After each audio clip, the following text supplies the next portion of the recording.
Hi, എല്ലാവർക്കും talk with അഞ്ജലിയുടെ പുതിയൊരു വീഡിയോയിലേക്ക് സ്വാഗതം. അപ്പോൾ ഇന്നത്തെ കഥ കേൾക്കാൻ എല്ലാവരും തയ്യാറല്ലേ? അപ്പോൾ കഥ കേട്ട് ഇഷ്ടപ്പെടുകയാണെങ്കിൽ വീഡിയോ ഒന്ന് ലൈക്ക് ചെയ്യാനും ചാനൽ ഒന്ന് സബ്സ്ക്രൈബ് ചെയ്യാനും മറക്കല്ലേ. അപ്പോൾ നമുക്ക് വേഗം തന്നെ കഥയിലേക്ക് പോകാമല്ലേ. എൻ്റെ പേര് അരുൺ, വയസ്സ് 30, ഭാര്യ ദീപ, അവൾക്ക് വയസ്സ് 27. കഥയിലെ നായികയും പുള്ളിക്കാരി തന്നെയാണ്. ഞങ്ങളുടെ വിവാഹം കഴിഞ്ഞിട്ട് ഇപ്പോൾ 3 വർഷമാകുന്നു. എന്നെ വെച്ച് നോക്കിയാൽ അവൾ നല്ല വെളുത്തതാണ്. ഞാൻ മെക്കാനിക്കൽ റിലേറ്റഡ് ആയിട്ടുള്ള ഒരു കമ്പനിയിൽ സൂപ്പർവൈസറായി ജോലി ചെയ്യുന്നു. എൻ്റെ ഭാര്യ ഒരു പ്രൈവറ്റ് കമ്പനിയിലാണ് ജോലി ചെയ്യുന്നത്. ഞങ്ങൾ താമസിക്കുന്നത് ഒരു 2 BHK അപ്പാർട്ട്മെൻറ്റിലാണ്. ഒരു മാസ്റ്റർ ബെഡ്റൂമും മറ്റൊന്നിൽ ദീപയുടെ വർക്ക് ഫ്രം ഹോം ആവശ്യങ്ങൾക്കായി സെറ്റ് ചെയ്തിരിക്കുന്ന മറ്റൊരു റൂമും. താമസിക്കുന്ന സ്ഥലത്ത് നിന്ന് ഞാൻ വർക്ക് ചെയ്യുന്ന സ്ഥലത്തേക്ക് 45 മിനിറ്റ് ട്രാവലുണ്ട്. ദീപയ്ക്കൊരു 20 to 30 minute maximum. എന്നാൽ ഞങ്ങൾ രണ്ടുപേരും ഓപ്പോസിറ്റ് ദിശയിലേക്കുള്ള സ്ഥലങ്ങളിലാണ് വർക്ക് ചെയ്യുന്നത്. ഞാൻ വർക്ക് ചെയ്യുന്ന സ്ഥലമാകട്ടെ കുറച്ചുള്ളിലേക്ക് ഒതുങ്ങിയ ഗ്രാമപ്രദേശത്താണ്. എന്നാൽ ദീപ വർക്ക് ചെയ്യുന്നത് ടൗണിൽ തന്നെയാണ്. സാധാരണയായി ഞാൻ കാറിലും അവൾ അവളുടെ സ്കൂട്ടിയിലുമാണ് യാത്ര. ചിലപ്പോഴൊക്കെ പുള്ളിക്കാരി ബസ്സിലും പോവാറുണ്ട്. ഓഫീസിൽ സ്പെഷ്യൽ മീറ്റിംഗ് ഉള്ള ദിവസങ്ങളിൽ കൂടുതലും ബസ്സിലാണ് പോവാറുള്ളത്. തിരിച്ച് ഡ്രൈവ് ചെയ്ത് വരുന്നതിന് മടിയായതുകൊണ്ടാണ് ബൈക്ക് എടുക്കാത്തതെന്ന് പറയും. എൻ്റെ വർക്കിംഗ് ടൈം 10 to 6 ദീപയുടെ 9 to 5. എന്നാൽ പ്രൈവറ്റ് കമ്പനി ആയതുകൊണ്ട് തന്നെ ഷിഫ്റ്റ് ടൈം പെർഫെക്റ്റ് ഒന്നും അല്ല. ചിലപ്പോൾ 6 അല്ലെങ്കിൽ 7, ചിലപ്പോൾ 8 മണി വരെ ആകും. ലേറ്റ് ആവുന്ന ദിവസങ്ങളിൽ എനിക്ക് ദീപ മെസ്സേജ് അയച്ചിടും. ഞാൻ ടയേർഡ് അല്ലെങ്കിൽ പിക്ക് ചെയ്യാൻ വരാനും പറയും. എനിക്ക് വീക്കെൻഡ്സിൽ ഓഫാണ്. എമർജൻസി ഉണ്ടെങ്കിൽ മാത്രം ശനി ദിവസങ്ങളിൽ വർക്ക് ചെയ്യും. ദീപയ്ക്ക് തിങ്കൾ മുതൽ ശനി വരെ വർക്കുണ്ട്. ഇനി എന്നെക്കുറിച്ച് പറയുകയാണെങ്കിൽ ഞാൻ സാമാന്യം കാണാൻ തരക്കേടില്ലാത്ത ആവറേജ് ലുക്കുള്ള ഒരു 5.8 ഉയരമുള്ള ഒരാൾ. എൻ്റെ ഭാര്യ ദീപ 4.5 ഉയരം. എന്നാൽ മെലിഞ്ഞിട്ടാണെന്ന് ചോദിച്ചാൽ അല്ല, സാമാന്യം തരക്കേടില്ലാത്ത വണ്ണം. എന്നാൽ സുന്ദരിയാണ്. ആര് കണ്ടാലും ഒന്ന് നോക്കിപ്പോവും. ജിമ്മിലൊന്നും അവൾ പോകുന്നില്ല, പാരമ്പര്യമായിട്ട് കിട്ടിയതാവാം. ദീപ ഡാൻസ് കളിക്കും, അതും അവൾക്ക് തോന്നുമ്പോൾ. ചിലപ്പോഴൊക്കെ അവളുടെ റൂമിൽ നിന്നും പാട്ട് കേൾക്കും. കൈമുട്ടോളം വരുന്ന നീണ്ട മുടിയുണ്ട് അവൾക്ക്. അതവളുടെ ഭംഗി കൂട്ടിയിട്ടേ ഉള്ളൂ. ഇങ്ങനെയൊക്കെയാണെങ്കിലും പുള്ളിക്കാരി പട്ടിക്കാട് ചിന്താഗതി മനസ്സിൽ കൊണ്ടടക്കുന്ന ഒരാളാണ്. എപ്പോഴും വെളിയിൽ പോകുമ്പോൾ ചുരിദാർ തന്നെയാണ് വേഷം. ഞാൻ ഒരുപാട് വഴക്ക് പറയും, പക്ഷേ അവളത് കേൾക്കില്ല. അവൾക്കെല്ലാം നന്നായി മാച്ചാകും. പക്ഷേ ചുരിദാറാണ് അവൾക്ക് കൂടുതൽ കംഫർട്ട്. എന്നാൽ വർക്ക് പ്ലേസിൽ ചുരിദാറിട്ട് പോകുന്നത് നടക്കില്ല. കമ്പനിയിൽ ഒരു ഡ്രസ് കോഡുണ്ട്, അത് വേണം ഇടാൻ. പക്ഷേ അവൾക്ക് അതിനൊന്നും താല്പര്യമില്ല. കമ്പനിയിൽ ഇടുന്നതിന് വേണ്ടി ഞാൻ മോഡേൺ ഡ്രസ്സൊക്കെ എടുത്തു കൊടുത്താലും വലിയ കാര്യമൊന്നുമില്ല. ഞാൻ ഒരുപാട് അതിൻ്റെ പേരിൽ അവളെ വഴക്കു പറയാറുണ്ട്. പക്ഷേ ഒരു കാര്യമില്ല. ഇനി ഞങ്ങളുടെ ലൈഫ്, കുട്ടികൾ ഇപ്പോഴേ വേണ്ട എന്നും ഫിനാൻഷ്യൽ സ്റ്റെബിലിറ്റി വന്നതിന് ശേഷം മാത്രം മതിയെന്നാണ് ഞങ്ങളുടെ രണ്ടുപേരുടെയും തീരുമാനം. പിന്നെ ഒരു കാര്യം പറയാൻ മറന്നുപോയി. ഞങ്ങൾ നാട്ടിലല്ല, പൂനെയിലാണ് താമസിക്കുന്നത്. എൻ്റെ ഫാമിലിയിൽ ഞാനും ഒരനിയത്തിയുമാണ്. അനിയത്തി ഇപ്പോൾ നാട്ടിൽ എൻജിനീയറിങ് ചെയ്യുന്നു. ദീപ ഒറ്റ മോളാണ്.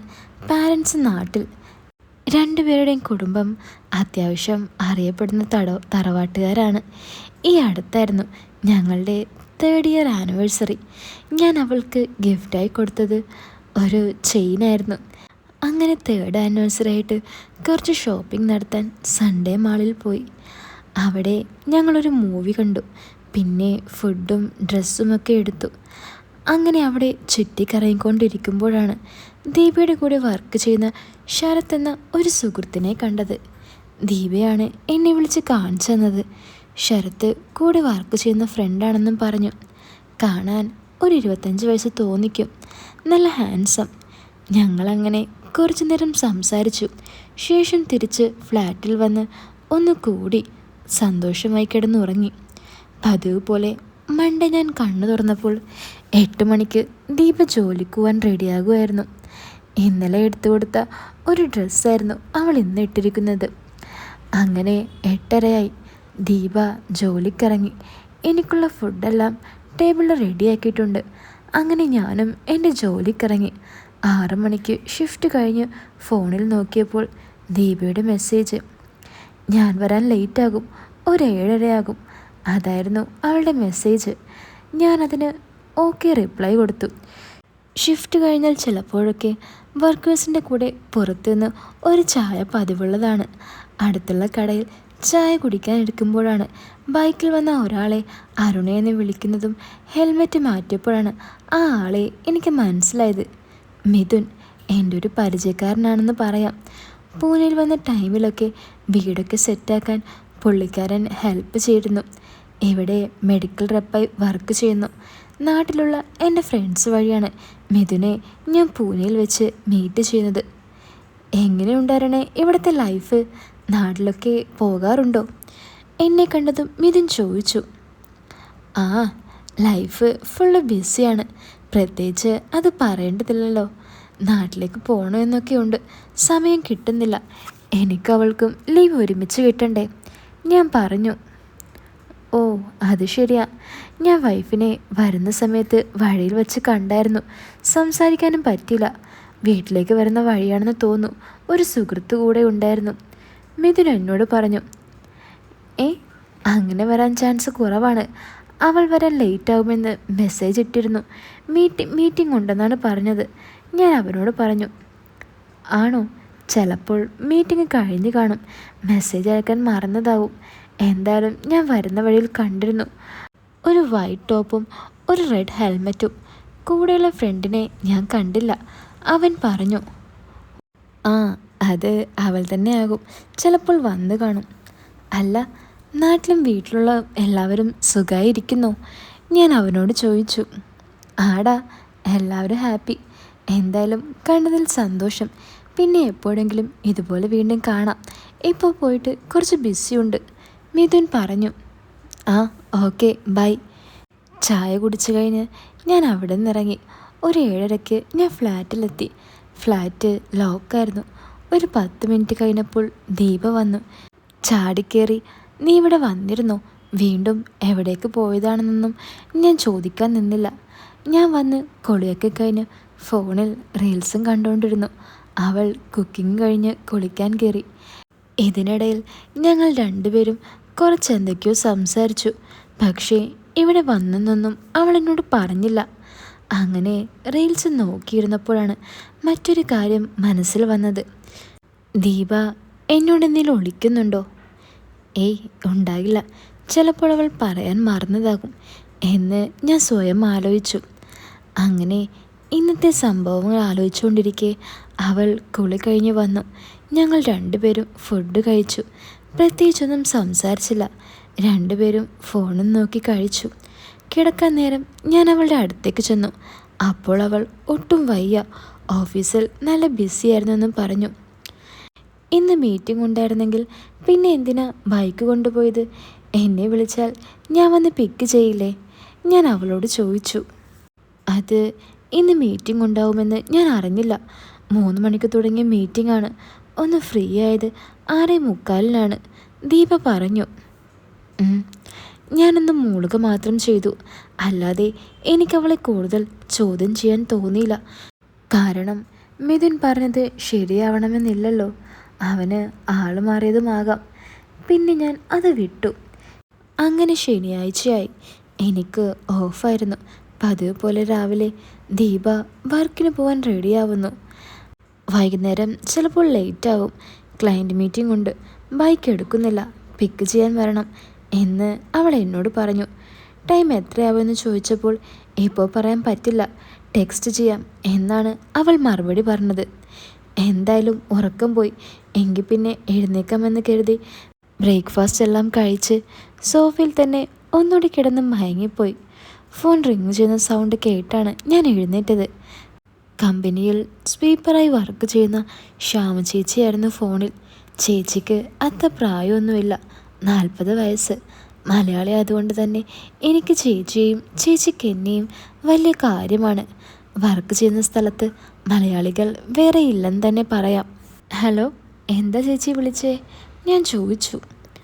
മോനെ, ഞാൻ അന്ന് മേടിച്ച പൈസയില്ലേ, 2000 രൂപ, അത് തിരിച്ചു തരാൻ വേണ്ടിയായിരുന്നു. അത് ചേച്ചി, ഞാനിപ്പോൾ കമ്പനിയിലില്ലല്ലോ, എനിക്കിന്ന് ഓഫാണ്, ഞാൻ പറഞ്ഞു. ആ, അതെനിക്കറിയാം മോനെ, ഞാനും ഇന്ന് ജോലി ചെയ്യുന്നില്ല. ഇന്ന് നൈറ്റ് ഞാൻ നാട്ടിൽ പോവാ. ഞാൻ കുറച്ച് സാധനങ്ങൾ മേടിക്കായിരുന്നു. അപ്പോഴാ ദീപമോളെ കണ്ടത്, ചേച്ചി പറഞ്ഞു. ദീപയോ? എവിടെ? ഞാൻ ചോദിച്ചു. ആ, മോളിവിടെ മാളിലുണ്ട്. ഞാൻ മോനോട് ചോദിച്ചതിന് ശേഷം പൈസ മോളുടെ കയ്യിൽ കൊടുക്കാമെന്ന് വിചാരിച്ചിട്ടാണ് വിളിച്ചേ, ചേച്ചി പറഞ്ഞു. അത് വേണ്ട ചേച്ചി, 2000 രൂപയല്ലേ, എനിക്കിപ്പോൾ ക്യാഷിൻ്റെ ആവശ്യമൊന്നുമില്ല. ചേച്ചി നാട്ടിൽ പോകുന്നതല്ലേ, അത് കയ്യിൽ തന്നെ ഇരിക്കട്ടെ, എന്തെങ്കിലും ആവശ്യമുണ്ടാകും, ഞാൻ പറഞ്ഞു. അല്ല മോനെ, എന്നാലും അതൊന്നും കുഴപ്പമില്ല ചേച്ചി, നാട്ടിൽ പോയി വരുമ്പോൾ കാണാം. എങ്കിൽ ശരി മോനെ. ഞാൻ സമയം നോക്കിയപ്പോൾ 2:30 ആവുന്നു. ഓഫീസിൽ പോയ ദീപ എങ്ങനെ മാളിലെത്തി? അവളുടെ മീറ്റിംഗ് ക്യാൻസലായോ? ഫോണിൽ അവളുടെ മെസ്സേജ് ഒന്നും ഇല്ല. ഞാൻ എന്തായാലും അവളെ ഒന്ന് വിളിച്ചു നോക്കാമെന്ന് കരുതി ഫോൺ റിങ് ചെയ്തു, പക്ഷെ എടുക്കുന്നില്ല. പിന്നെയും വിളിച്ചു നോക്കി. ഇത്തവണ കോൾ കട്ട് ചെയ്തു. ശേഷം വാട്സപ്പിൽ ഒരു മെസ്സേജ് വന്നു. ഓഫീസിലാണ്, മീറ്റിംഗ് അറ്റൻഡ് ചെയ്യാണ്, ഇപ്പോൾ കോൾ എടുക്കാൻ പറ്റില്ല, മീറ്റിംഗ് കഴിയുമ്പോൾ 7 ആവും എന്നായിരുന്നു അവളുടെ മെസ്സേജ്. എനിക്കാകെ തലയ്ക്ക് തീ പിടിക്കുന്ന പോലെ തോന്നി. കുറച്ച് ദിവസങ്ങൾ മുമ്പ് മിഥുൻ പറഞ്ഞ പോലെയല്ല, ചേച്ചിക്ക് ദീപയെ നല്ലപോലെ അറിയാം. ടൗണിൽ പോകുന്ന വഴി ഞങ്ങളുടെ ഫ്ലാറ്റിൽ പലതവണ ചേച്ചി വന്നിട്ടുണ്ട്. എന്തുകൊണ്ടും ചേച്ചി പറയുന്നത് വിശ്വസിക്കാം. ഞാൻ സമയം നോക്കി, 2:45. എന്തായാലും മാൾ വരെ ഒന്ന് പോയി നോക്കാം, ആര് പറയുന്നതാണ് ശരിയെന്ന് അറിയാലോ. അവൾ പറഞ്ഞത് ഓഫീസിലാണെന്നല്ലേ, മീറ്റിംഗ് കഴിയാൻ 6:45 ആവുമെന്ന്. അതുകൊണ്ട് ആദ്യം അവളുടെ ഓഫീസിൽ പോയി നോക്കിയിട്ട് പിന്നെ മാളിൽ പോയാൽ മതിയോ എന്നായി എൻ്റെ ചിന്ത. അല്ലെങ്കിൽ വേണ്ട, ഓഫീസിൽ പോകണ്ട.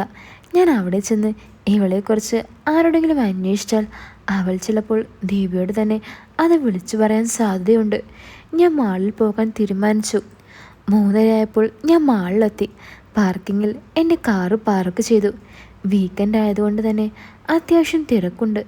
ഞാൻ വളരെ ശ്രദ്ധിച്ച് മാളിൽ ദീപയെ അന്വേഷിച്ചു.